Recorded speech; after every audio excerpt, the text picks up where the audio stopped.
Selamat pagi, Bapak Ibu, selamat pagi Bu Rani. Kelas ekoliterasi untuk hari ini, ya, sesi keempat, kita punya kesempatan sangat baik ini untuk mendengarkan paparan dari Bu Dr. Maharani Hapsari. Beliau dari Visipol UGM, Hubungan Internasional. Nah, di samping itu beliau juga pegiat di PSPD, Pusat Studi Perdagangan Dunia, Gajah Mada. Nah, temanya kali ini adalah tata kelola perdagangan yang berkelanjutan. Kita shifting ke sebuah tema yang memperkaya kita nantinya, karena biasanya tiga tema sebelumnya itu kan terkait dengan lingkungan, tapi kita belum pernah menyentuh dengan isu niaga gitu, isu perdagangan, dengan isu-isu yang terkait ekonomi dan sebagainya. Karena itu kita merasa bahwa kita perlu sekali untuk memahami tentang itu, karena terkait erat nantinya. Isu-isu lingkungan itu nggak pernah bisa lepas daripada isu global, ya, dan isu ekonomi global di samping isu-isu yang lain. Oke, baik, kita mulai saja ya sesi kali ini dengan Bu Maharani Hapsari. Silakan Bu Rani, waktunya kurang lebih sekitar 45 sampai 60 menit. Paparan nanti disambung dengan diskusi. Terima kasih Pak Agus.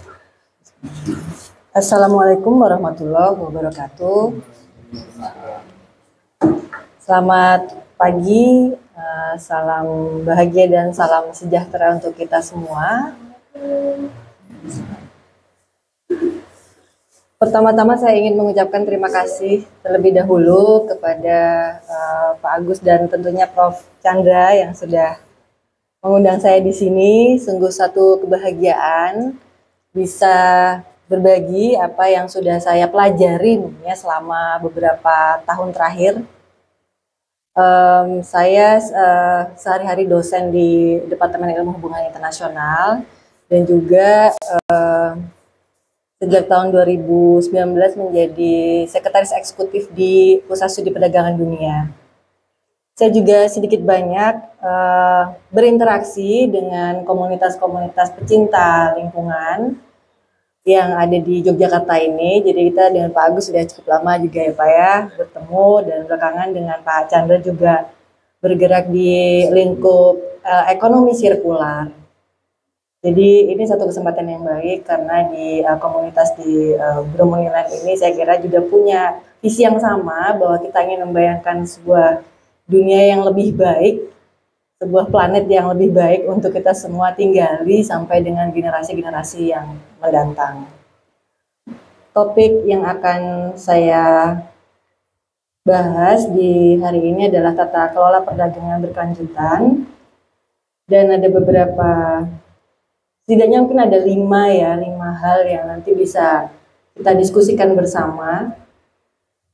Jadi mulai dari globalisasi perdagangan, bagaimana yang namanya kegiatan tukar-menukar ini ternyata menjadi sebuah praktek yang dikopi juga di banyak tempat gitu. Tentu saja dengan karakteristik yang berbeda-beda sesuai dengan konteks kemasyarakatan masing-masing ya. Kondisi sosial ekonomi, kultural, politik, dan institusi yang berbeda-beda. Dan yang kedua, kita juga akan diskusikan tentang sistem tata kelola perdagangan global. Sedikit banyak kita akan bicara tentang Organisasi Perdagangan Dunia atau WTO, yang memang memiliki otoritas yang paling luas saya kira, dari segi kemampuan untuk meregulasi dan merumuskan aturan-aturan main yang sangat penting untuk diikuti oleh negara-negara anggota. Dan kita juga melihat bahwa yang namanya anggota WTO itu tidak hanya negara maju ya, tetapi juga negara-negara berkembang, dan mungkin juga ada yang baru masuk sebagai anggota. Lalu yang ketiga, kita akan lihat juga beberapa narasi ya, narasi atau kritik sebetulnya yang muncul ketika melihat praktek perdagangan global dengan intensitas ekstraksi sumber daya yang dibutuhkan di setiap fase perdagangan gitu ya. Kalau kita biasanya hanya tahu barang yang kita beli itu waktu sampai saja, tapi kita kadang tidak pernah mempertanyakan ini barang datangnya dari mana, siapa yang membuatnya, bagaimana cara barang ini dibuat gitu ya. Dalam konteks aturan main apa misalnya terkait kendali polusi atau regulasi tentang perburuhan dan lain sebagainya. Lalu yang keempat, dengan kesadaran bahwa ada persoalan ekologi semacam itu, kita juga akan bahas bagaimana nilai-nilai keberlanjutan itu mulai muncul dan diarus utamakan di dalam institusi-institusi perdagangan dunia dan juga praktek-praktek perdagangan pada umumnya. Lalu yang kelima, mungkin sedikit burning questions gitu ya. Pertanyaan-pertanyaan kritikal yang saya kira bisa kita refleksikan bersama berdasarkan juga pengalaman kita sebagai bagian dari masyarakat globalisasi. Nah, ini mungkin kita masuk ke segmen yang pertama dulu, yaitu globalisasi perdagangan.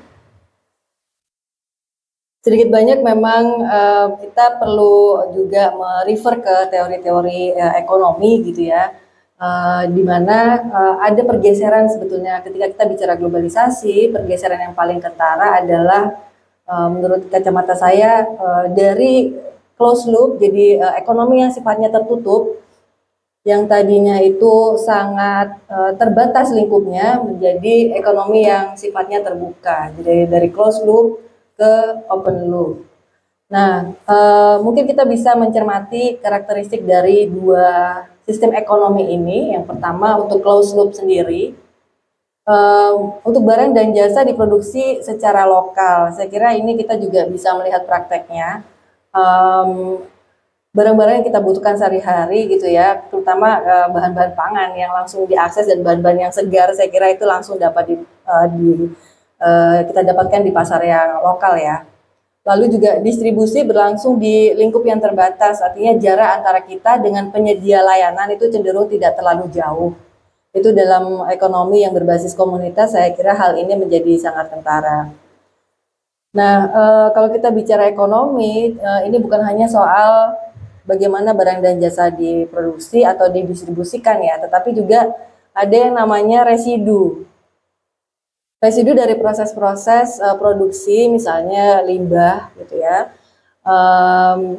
Juga kalau kita lihat emisi juga sebagai residu yang nanti harus dikelola di dalam sistem tersebut.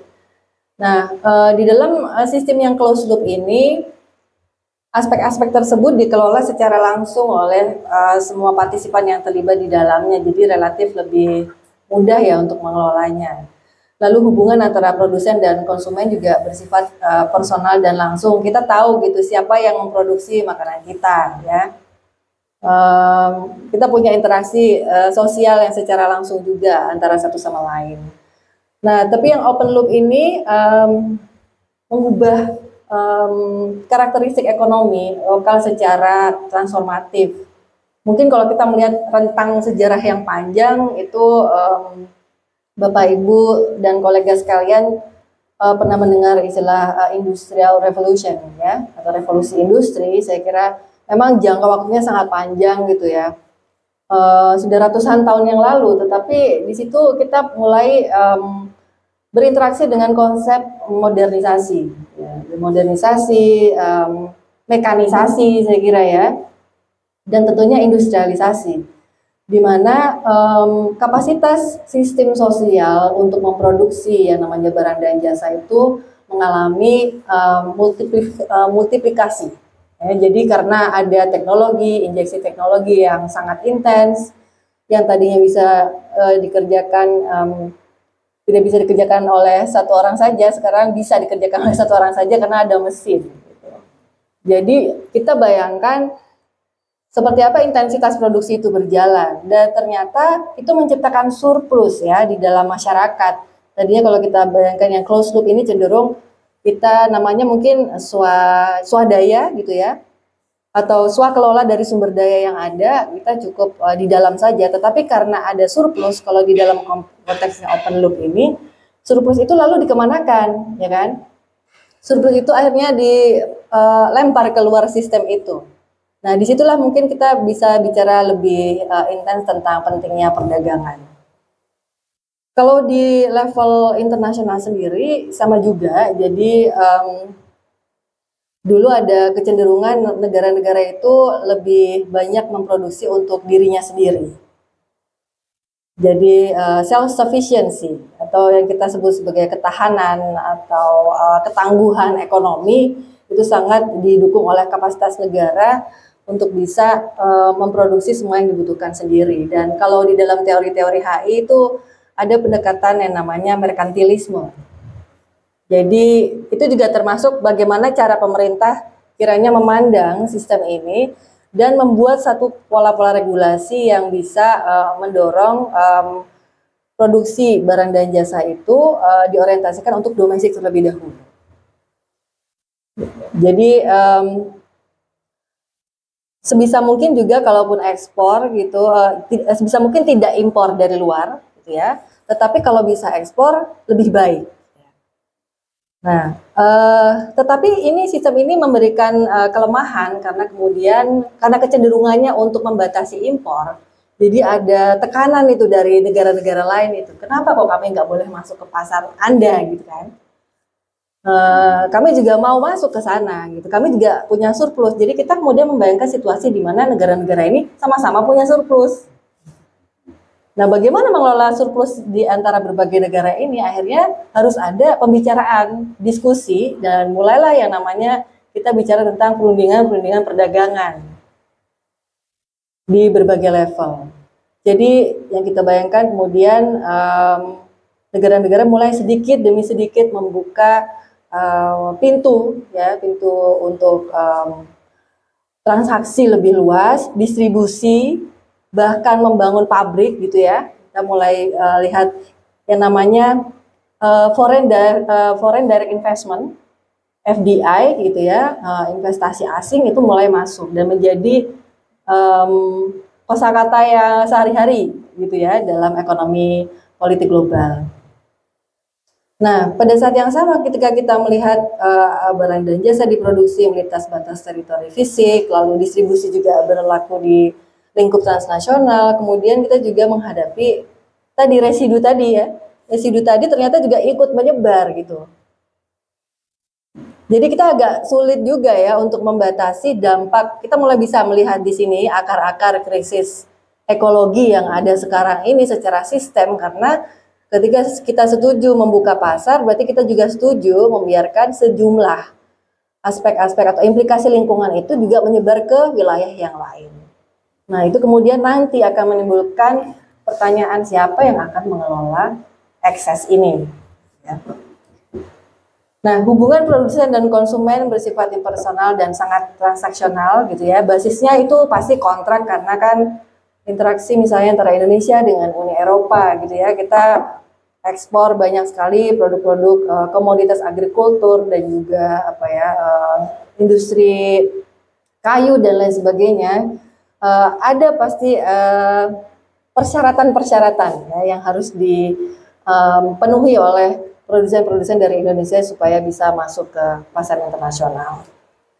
Lalu juga sistem yang open loop ini cenderung memanfaatkan peran-peran dari ekonomi mediator ya, mediator. Jadi kita bisa bicara broker-broker sampai ke level internasional yang sangat berperan sekali. Namanya trader gitu ya. Memang mereka punya fungsi khusus di dalam rantai pasok global ini. Dan ini juga soal ketimpangan informasi ya. Artinya kan kalau kita bicara misalnya produk Indonesia dari mulai segmennya yang UMKM, lalu juga dari perusahaan-perusahaan besar, itu kan tidak semuanya punya akses informasi yang merata untuk masuk ke pasar global. Jadi peran dari mediator ini menjadi sangat penting. Mereka yang punya channel gitu ya, mereka yang bisa mengoneksikan pasar domestik dengan pasar internasional.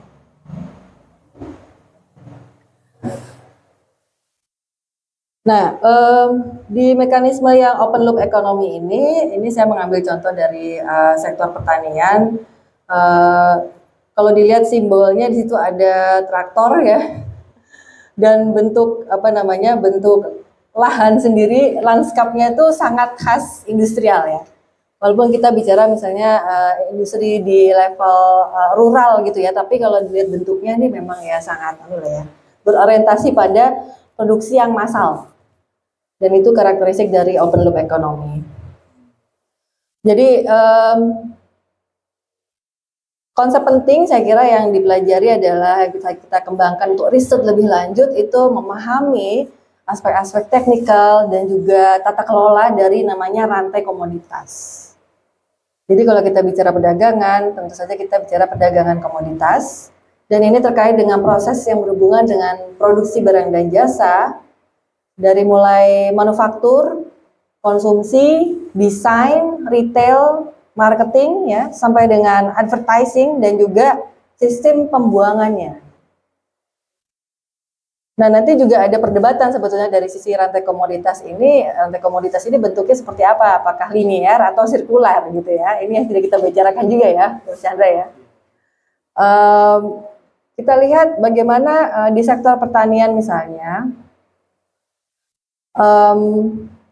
supply atau ketersediaan komoditas-komoditas pertanian itu dihasilkan oleh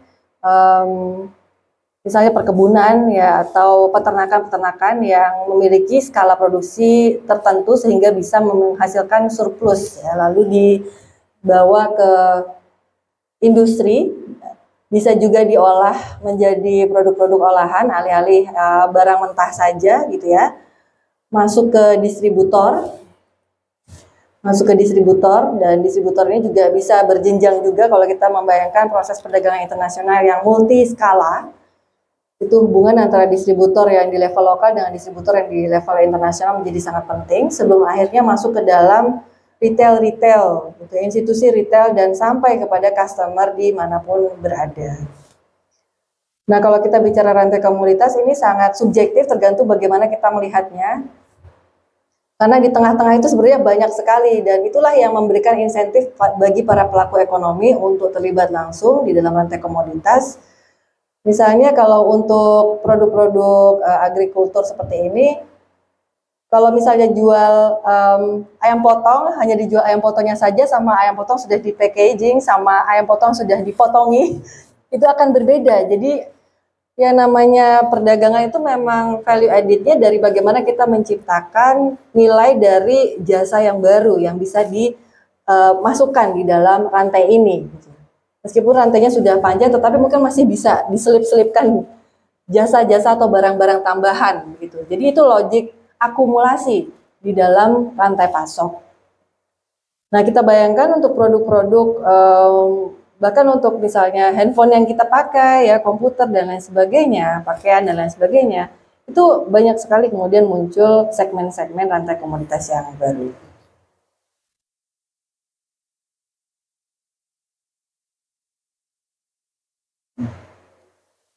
Nah, konsep yang kedua juga yang penting adalah rantai produksi global. Jadi ada sendiri namanya Global Production Network teori gitu. Jadi di sini bagaimana ini soal pembagian kerja di dalam rantai komoditas itu sebenarnya siapa yang melakukan apa menjadi sangat penting ya. Pertanyaan penting harus diselesaikan bersama. Misalnya kalau kita bicara di sini gambarnya itu kan tidak bicara komoditas secara spesifik, tetapi kita lebih bicara peran ya. Ada yang namanya penyedia bahan mentah yang di sektor yang paling hulu kalau kita bicara rantai komoditas, dari hulu, tengah, dan sampai ke hilir. Dari yang raw material supplier ini yang paling menyediakan bahan mentah, lalu juga komponen-komponen yang dibutuhkan, lalu ada retailnya sendiri, dan di sini kalau kita bayangkan di dalam skala global, interaksi demand dan supply itu tentu saja difasilitasi oleh teknologi transportasi. Itu kenapa kita melihat bisnis logistik ya menjadi sangat potensial di sini. Dan kalau kita bicara Indonesia itu sebenarnya masih banyak wilayah-wilayah yang tidak terjangkau oleh logistik ya. Gitu. Tapi dari sisi jaringan logistik internasional yang sudah established itu, saya kira sistem ini sudah terbangun dengan baik ya. dan menghasilkan apa yang kita lihat sampai sekarang itu adalah jaringan produksi global di berbagai sektor komoditas.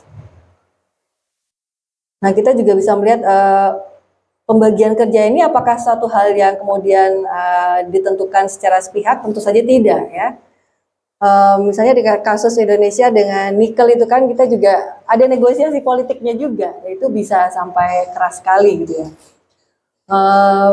Di WTO juga ada beberapa kasus, nanti kita bisa lihat kemudian bagaimana aturan-aturan perdagangan itu juga ikut memasukkan klausul-klausul lingkungan atas nama melindungi kepentingan lingkungan domestik dari negara-negara yang bermitra.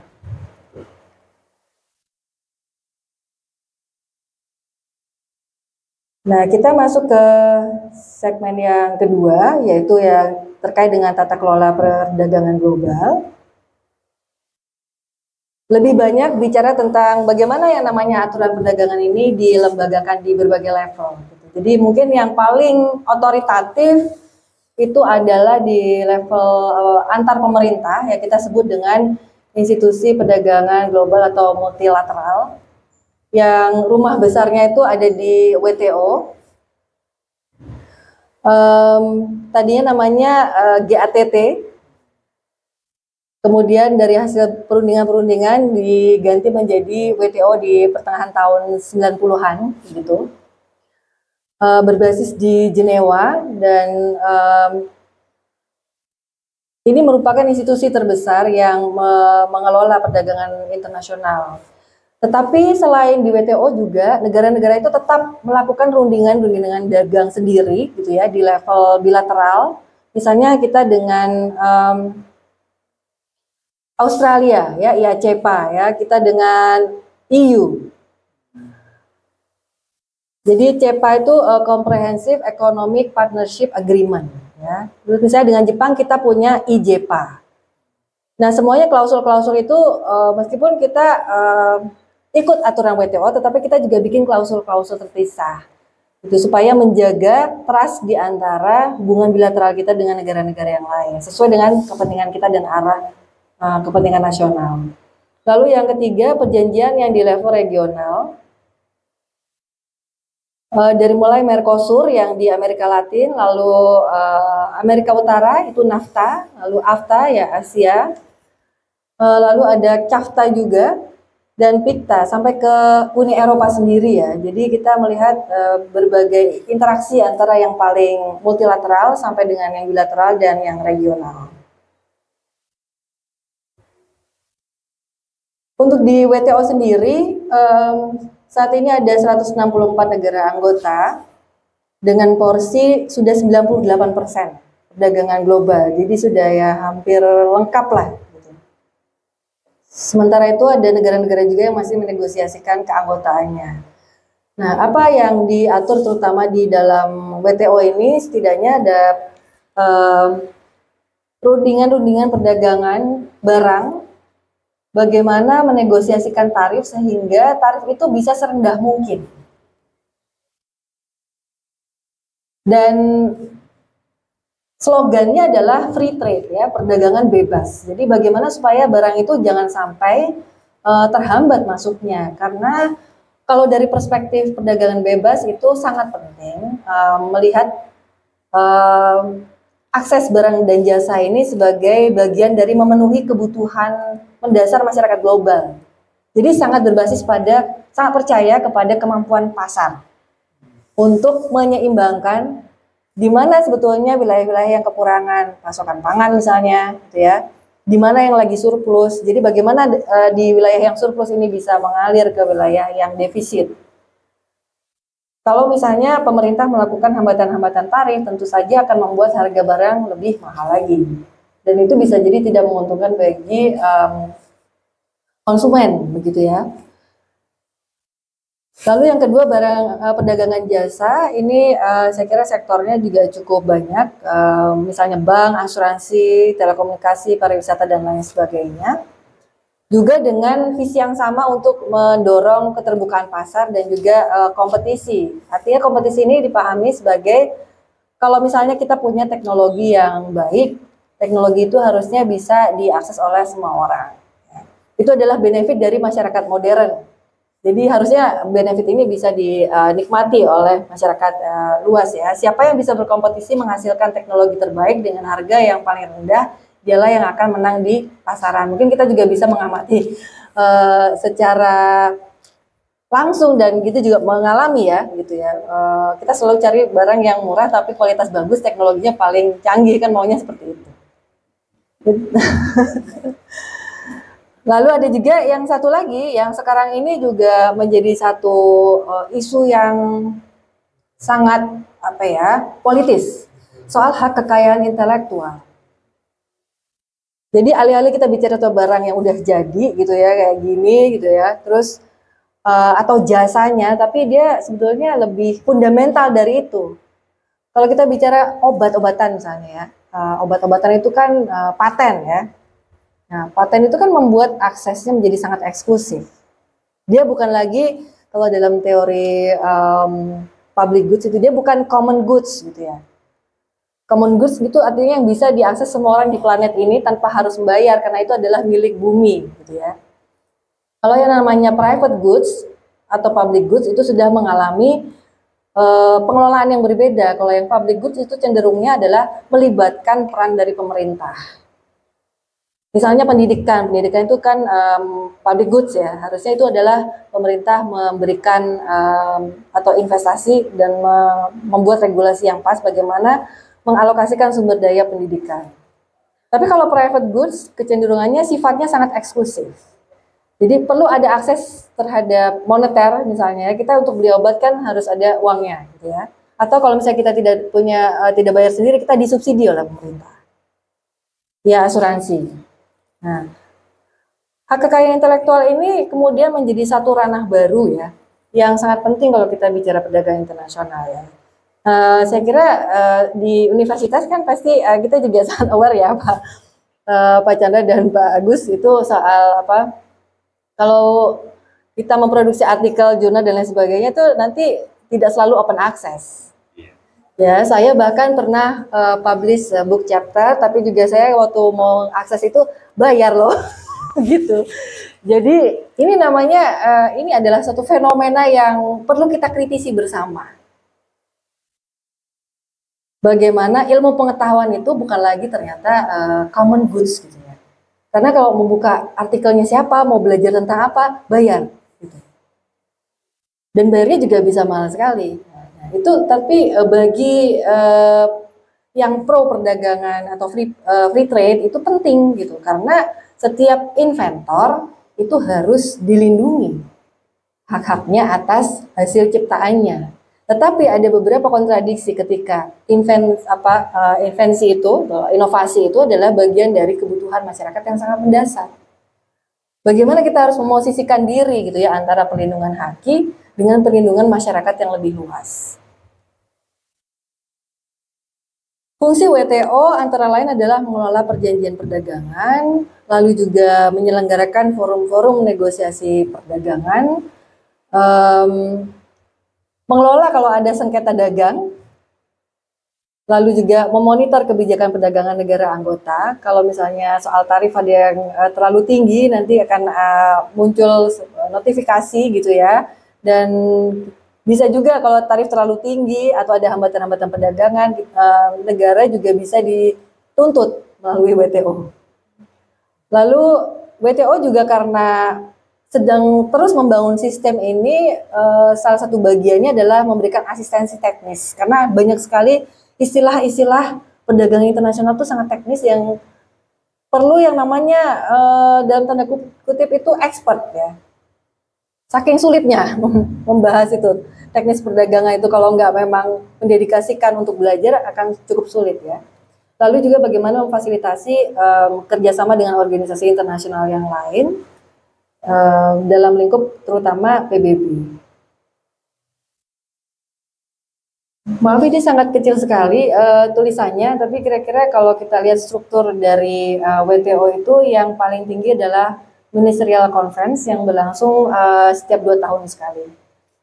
Dan di situ diambil keputusan-keputusan yang sangat penting dalam putaran-putaran negosiasi di WTO. Nah, ada beberapa dewan juga yang di dalam WTO ini yang mengurusi misalnya tadi perdagangan barang, lalu ya perdagangan jasa, perdagangan hak atas kekayaan intelektual sebagai 3 pilar penting regulasi perdagangan global.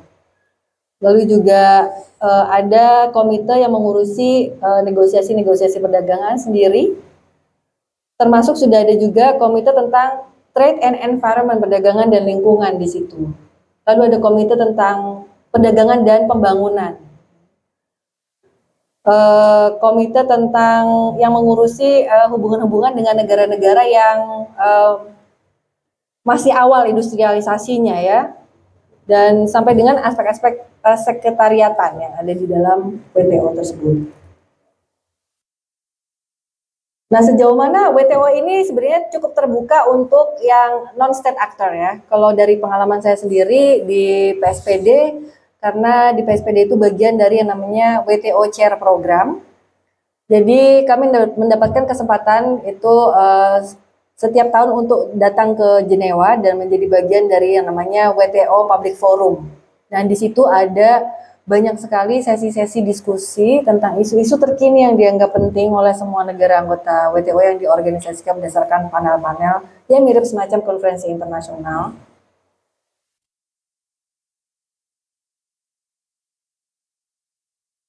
Nah, tadi kita sudah bicara tentang regulasi di level WTO. Dan juga kalau kita bayangkan skema yang sama tetapi di lingkup yang kecil ya dengan negosiasi bilateral maupun regional.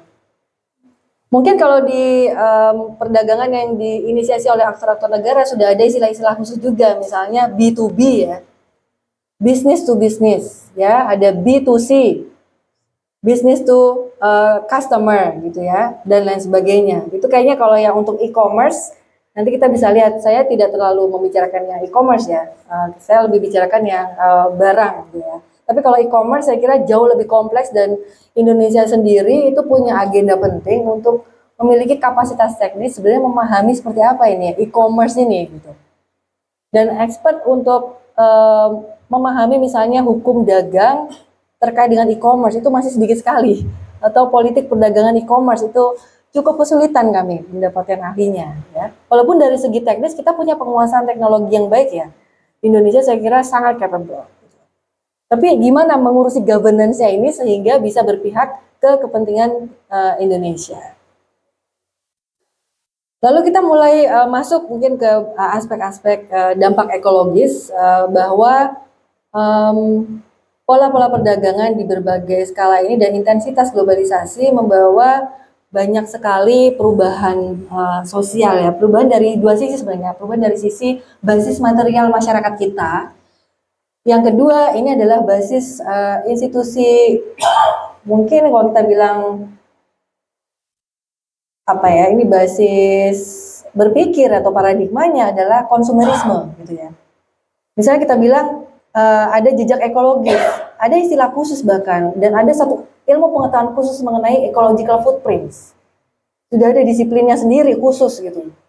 Melihat setiap hari itu, setiap tahun misalnya Indonesia itu berkontribusi pada emisi berapa banyak ya, berapa banyak sumber daya air yang diekstrak untuk kepentingan perdagangan atau pembangunan, berapa banyak sumber daya tambang yang kita gali gitu ya. Dari mulai ekstraksi bahan-bahan mentah, lalu bagaimana bahan mentah ini masuk ke dalam produksi barang dan jasa, bagaimana konsumsi barang dan jasa dilakukan, dan bagaimana pembuangan residu proses ekonomi ini dilakukan juga. Kalau kita lihat, misalnya dalam isu emisi ya, di sini semua ada emisinya gitu. Ya kan, ini problematis banget dari mulai ekstraksinya, produksinya, kita konsumsi juga karena kita pakai jasa transportasi, pasti kita juga bertanggung jawab sebetulnya gitu akan emisi, walaupun kita kan seolah-olah sebagai konsumen itu ya nggak tahu menau lah dengan hal ini gitu, tetapi itu cara kita kemudian denial ya, menolak bahwa kita itu adalah bagian dari sistem yang sebetulnya juga menimbulkan krisis ekologi.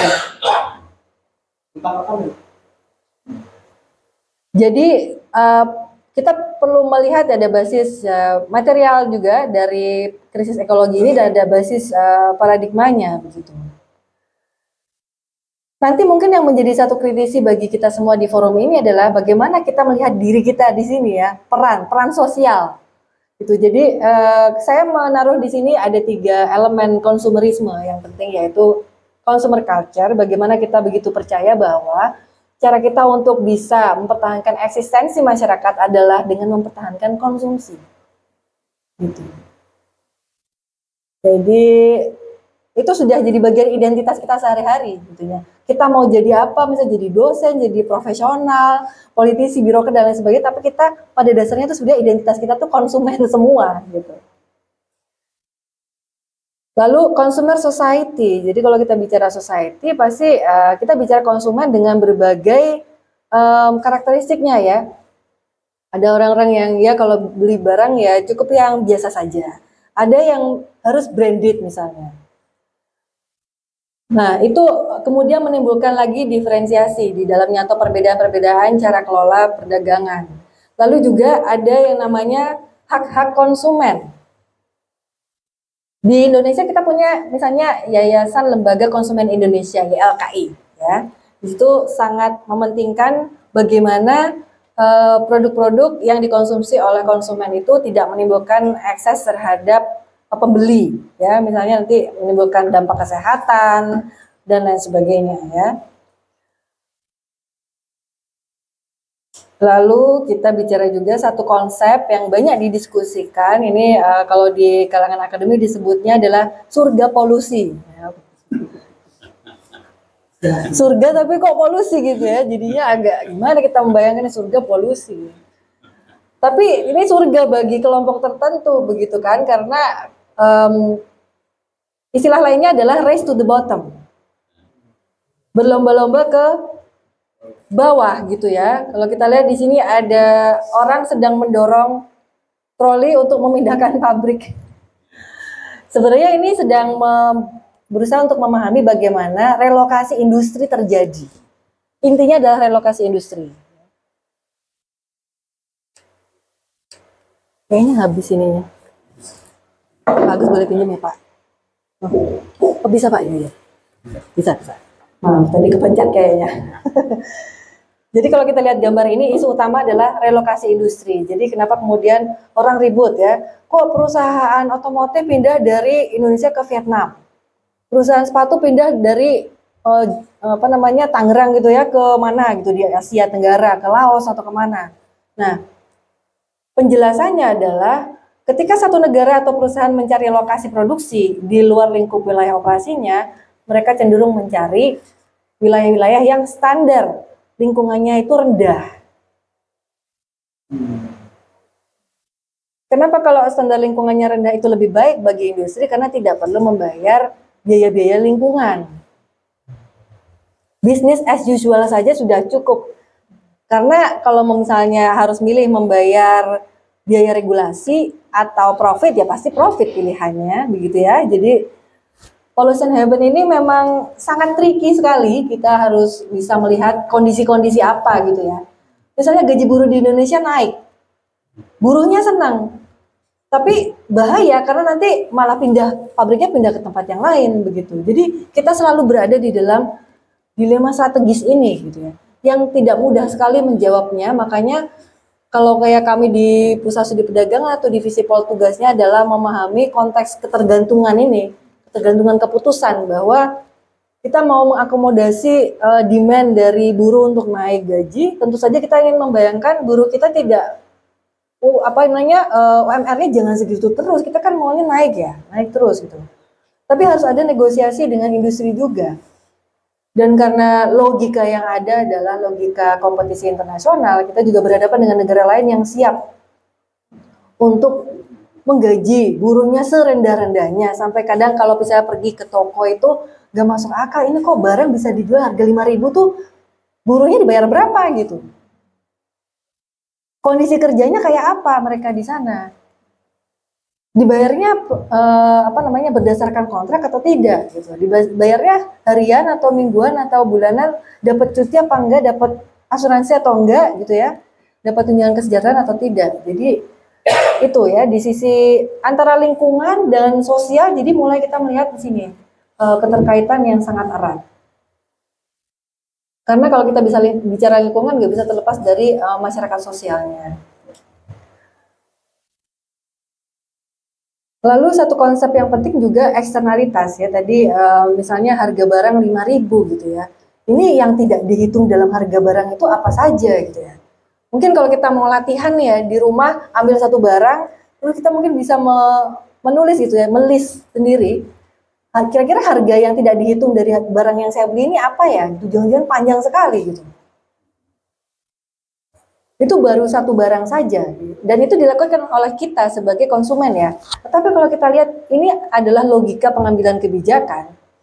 Ketika pemerintah misalnya akan membuka suatu investasi asing atau investasi lokal ya, itu apa saja yang tidak dihitung di dalam investasi itu. Nah, itu namanya eksternalitas. Jadi kebijakan adalah soal mengelola eksternalitas sosial dan eksternalitas lingkungan secara simultan. Ini gambarnya ada banyak sekali residu-residu yang menumpuk ya. Kita juga sedang menghadapi hal yang sama dengan plastik, dengan e-waste misalnya. Terus kita berpikir ini siapa yang mau mengurusi semua ini gitu ya. Negara mana atau masyarakat mana yang harus membayar biaya itu? Akibat polusi, limbah industrialisasi, degradasi tanah, menipisnya lapisan ozon, lalu pemanasan global dan yang lain-lain. Bagaimana menentukan siapa yang bertanggung jawab ya? Itu.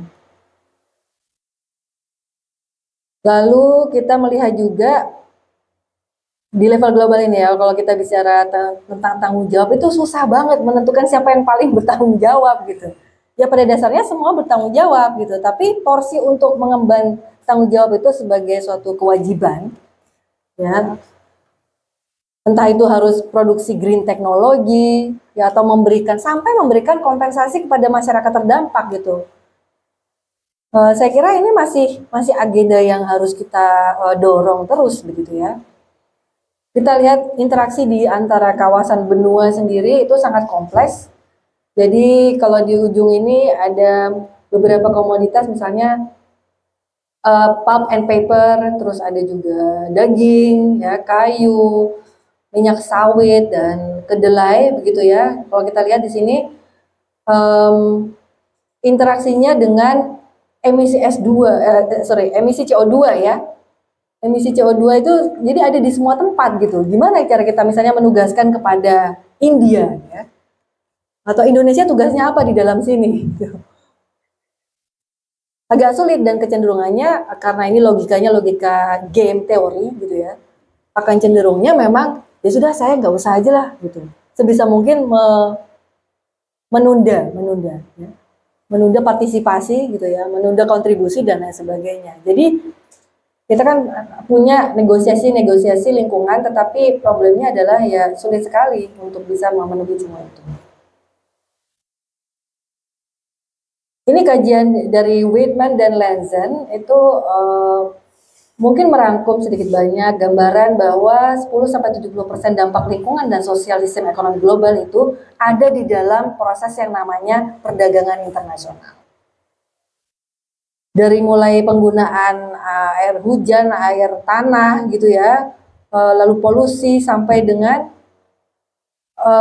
di sektor pertambangan ya, dan sini juga ada global labor. Ternyata 18% dari populasi dunia itu kerjanya sehari-hari itu mendukung perdagangan internasional.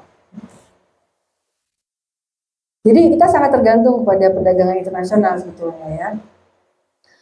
Lalu dengan kesadaran bahwa ada persoalan-persoalan seperti tadi, bagaimana kita membayangkan sebuah tata kelola yang lebih baik. Nah, di sini kita bisa mulai merunut bagaimana yang namanya wacana-wacana keberlanjutan atau sustainability itu muncul dan berkembang di level global ya. Ketika di tahun 1940-an, agenda waktu itu, agenda utamanya adalah pertumbuhan dan pembangunan. Lalu juga perdagangan bebas sudah mulai dinegosiasikan sejak pertengahan tahun 1940-an. Lalu di tahun 80-an itu sekitar 4 dekade setelahnya muncul Rachel Carson gitu ya, The Silent Spring bukunya di Amerika. Mungkin itu salah satu momentum yang banyak selalu disebut orang bahwa Silent Spring karena banyak serangga yang mati akibat pestisida. Mungkin ada banyak silent spring lain yang juga kita bisa lihat dalam konteks Indonesia ya. Misalnya berkurangnya spesies ikan di sungai-sungai gitu ya, dan lain sebagainya. Gitu. Belum lagi polusi. Dan juga kita tahun 1980-an itu mulai ada upaya untuk mendorong adanya perjanjian-perjanjian lingkungan global. Makanya konferensi Stockholm itu menjadi sangat penting ya untuk mendorong masyarakat global ya, baik di negara-negara maju maupun berkembang. Ya waktu tahun 80-an negara-negara berkembang tidak mau itu ikut-ikutan negosiasi lah. Kami kan bukan urusan ekologi di negara-negara berkembang adalah pembangunan karena kami miskin. Untuk apa kami bicara polusi gitu ya? Itu kan urusannya negara-negara yang industri maju yang sudah secara historis berkontribusi terlebih dahulu. Jadi itu debatnya nggak selesai-selesai sampai dengan akhirnya tahun 92 konferensi di Rio, di Janeiro, Brazil. Oke, kita keluar dengan konsep sustainable development supaya antara tujuan pembangunan dan perlindungan lingkungan bisa berjalan bareng. Dan nggak harus memilih lagi gitu mana yang harus diutamakan, pembangunan dulu atau lingkungan.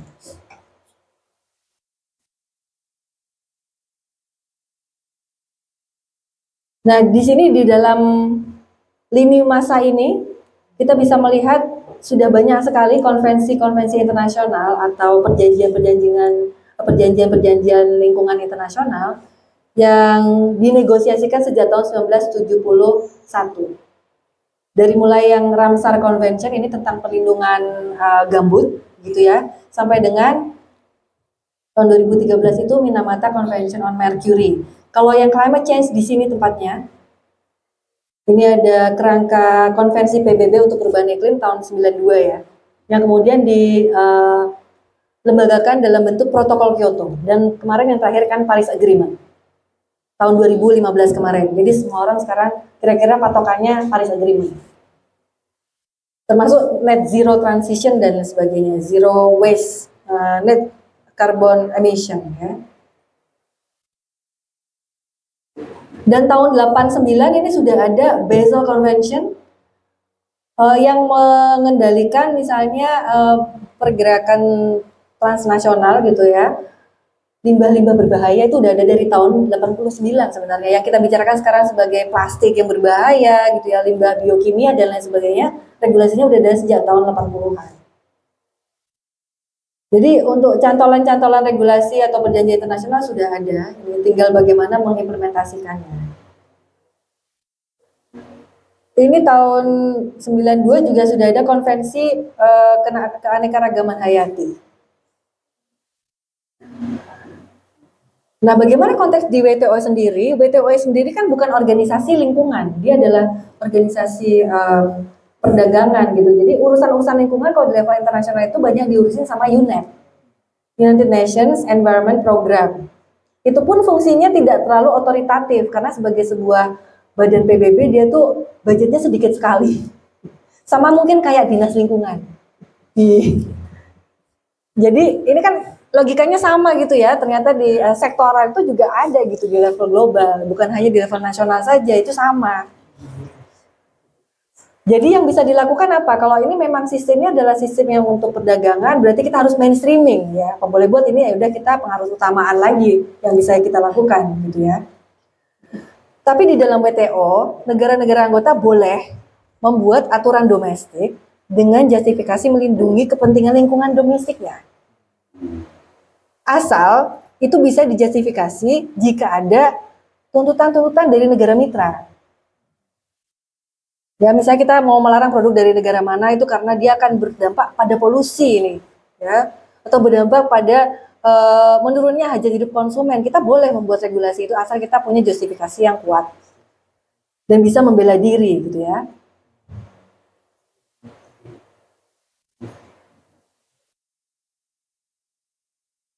Nah, untuk isu-isu lingkungan yang muncul di WTO sendiri itu banyak sekali ya, dari mulai sustainable supply chain, Terus ada juga green technology transfer. Saya kira ini isu menarik ya. Kalau misalnya Indonesia harus memperbaiki kualitas lingkungan ya, gimana kita bisa mengembangkan teknologi yang pas untuk itu. Kalau kita butuh teknologi dari luar, bagaimana menegosiasikannya? Bagaimana mengatasi polusi plastik? Terus di sini ada juga Green Aid for Trade ya. Terus soal finansialisasi juga ya, ini menjadi salah satu agenda penting. Nah, kalau kita lihat struktur WTO tadi, di gambar ini sudah diekstrak lagi. Jadi di WTO itu sistem terkait dengan negosiasi perdagangan dan lingkungan itu ada di misalnya Council on Trade in Goods ya, lalu Council on Trade Related Aspects of Intellectual Property Rights dan lain sebagainya. Ini saya kira perkembangan terakhir yang nanti bisa kita cermati bersama adalah negosiasi di dalam yang ini, Trade and Environmental Sustainability Structured Discussion, TESSD. Ini adalah forum baru di mana di situ kita akan membahas dan selalu bernegosiasi tentang kepentingan lingkungan dari semua negara, bagaimana mengedepankan itu. Lalu juga ada informal dialog terkait dengan polusi plastik. Dan itu benar-benar isu plastik ini sudah sangat direkognisi. Jadi semua orang melihat kembali konvensi Basel tadi tentang pelarangan limbah, perdagangan limbah gitu ya. Lalu juga banyak yang direview kembali harus bagaimana.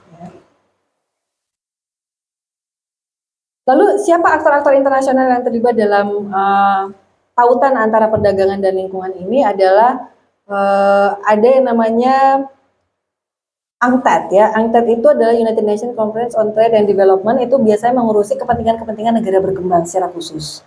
Ada yang namanya ITC, International Trade Center, ini adalah tandemnya WTO juga, yang mengurusi bagaimana UMKM-UMKM yang ada di negara berkembang bisa masuk ke pasar internasional. Jadi mereka memberikan bantuan teknis dan organisasi-organisasi PBB dengan lingkup yang seperti ini. Di sini juga ada Global Environment Facility yang biasa banyak memberikan bantuan-bantuan lingkungan. Juga Green Climate Fund, GCF. Termasuk bank-bank seperti Regional Development Banks juga mulai mainstreaming pembiayaan lingkungan. Saya kira nanti menarik juga kalau ada riset-riset dari teman-teman sekalian gitu ya, seperti apa finansialisasi untuk menghijaukan ya rezim perdagangan global ini. Nah, bagaimana pertikaian dagang itu juga dikelola oleh WTO. Ini pernah ada kasus tuna dolphin antara Amerika Serikat dan Meksiko. Jadi pemerintah Amerika Serikat mengeluarkan undang-undang gitu ya. Undang-undangnya perlindungan mamalia laut. Argumennya apa? Produsen tuna dari Meksiko waktu menjaring tunanya itu ternyata ininya katut. Dolphinnya katut gitu. Jadi dengan perspektif yang konservasionis mereka bikin undang-undang ini. Jadi akibatnya itu menghambat produksi ekspor tuna dari Meksiko. Meksiko tidak terima, Meksiko masuk ke WTO, Dispute Settlement Mechanism, 10 tahun. Tapi kalah ternyata terakhirnya. Jadi WTO menolak argumennya Meksiko ini. Gitu. Jadi kita bisa melihat bahwa secara struktur gitu memungkinkan untuk melakukan klaim-klaim atau tuntutan-tuntutan dan mempertahankan kepentingan nasional atas nama lingkungan di sini. Tapi harus siap juga berhadapan dengan resistensi dari negara-negara mitra. Nah, kalau di luar WTO apa yang terjadi ya? Di luar WTO juga kita banyak aktivitas-aktivitas yang melibatkan langsung market system. Misalnya greening supply chain ya. Green supply chain itu pasti semuanya ada ya. Misalnya Bapak Ibu dan kolega sekalian melihat eco-labeling. Nah, eco-labeling itu kan yang ngurusin bukan pemerintah ya. Biasanya tuh ya ada juga lembaga pemerintah, tetapi ada juga misalnya lembaga-lembaga swasta yang melakukan sertifikasi. Jadi sertifikasi lingkungan sendiri sudah muncul sebagai bagian dari industri perdagangan juga gitu. Dia sudah ada di dalam rantai pasok itu juga. Nah, kalau untuk yang mekanisme yang non negara itu namanya adalah voluntary sustainability standards karena sifatnya sebetulnya sukarela. Tapi kalau dibilang sukarela juga enggak, karena kalau misalnya tidak ada label itu konsumennya enggak mau beli. Nah, terutama ini berlaku untuk konsumen di Eropa yang kecenderungannya sangat aware dengan informasi.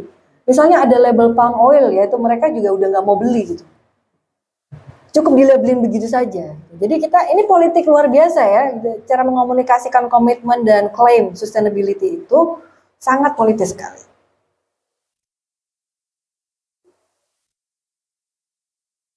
Nah, apa kemudian tantangan bagi masyarakat global menghadapi hal ini?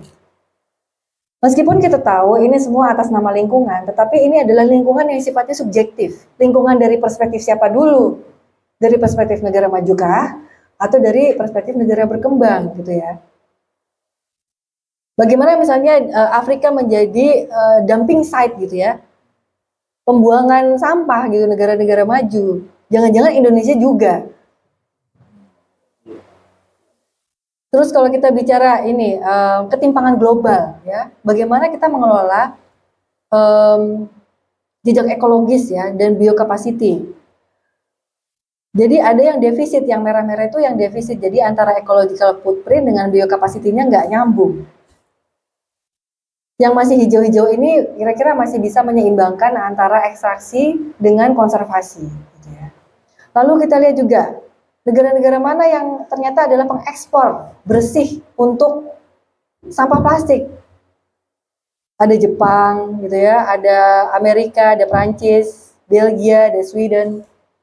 Terus net importernya, ternyata ada Indonesia di situ. Kita net importer. Tetapi kok ini mau ya plastik waste kita impor gitu. Nah, lalu kita bicara peluang dari sisi teknologinya. Kesiapan teknologi di negara-negara, di seluruh negara di dunia itu untuk transisi teknologi hijau. Kira-kira kalau Indonesia ini warnanya kuning ya, kuning berarti ya di tengah-tengah ya. Dia sudah, ya belum siap sekali tapi sudah ada investasi ke sana dan inovasi ke sana. Misalnya disebut di sini ada 17 teknologi terdepan yang masuk dalam skema ini ya. Misalnya IoT, solar power, blockchain, nanoteknologi, big data, EV, biofuels, ya, robotik, drone, energi angin, terus biogas, biomas, lalu green hydrogen. Kalau ini saya menyerah nggak tahu semua. Jadi yang tahu itu teman-teman life science. Nah, saya cukup tadi yang tadi aja gitu ya. Nah, tapi kita butuh pengetahuan ini ya, mengombinasikan gitu ya antara kemampuannya teknologi-teknologi seperti ini dengan teknologi governance-nya. Lalu kita bicara Green Future Index ini ya. Kira-kira masa depannya kita seberapa meyakinkan kalau kita lihat Green Future ini yang paling siap nomor 1 Islandia, lalu Denmark, Norway, Prancis, dan Irlandia. Yang bottom 5 itu yang paling bawah ternyata Qatar. Gitu. Jadi ya Indonesia mana ini? Indonesia di sini. Indonesia di sini. Agak parah juga. Masa depan kita bagaimana ini? Gitu. Ini sumbernya riset dari MIT ya. MIT Technology Review Insight tahun 2021. Saya kira itu yang bisa saya sampaikan di awal. Mungkin nanti kita bisa diskusi lebih lanjut. Bapak Ibu dan kolega sekalian, saya kembalikan waktu ke Pak Agus. Terima kasih.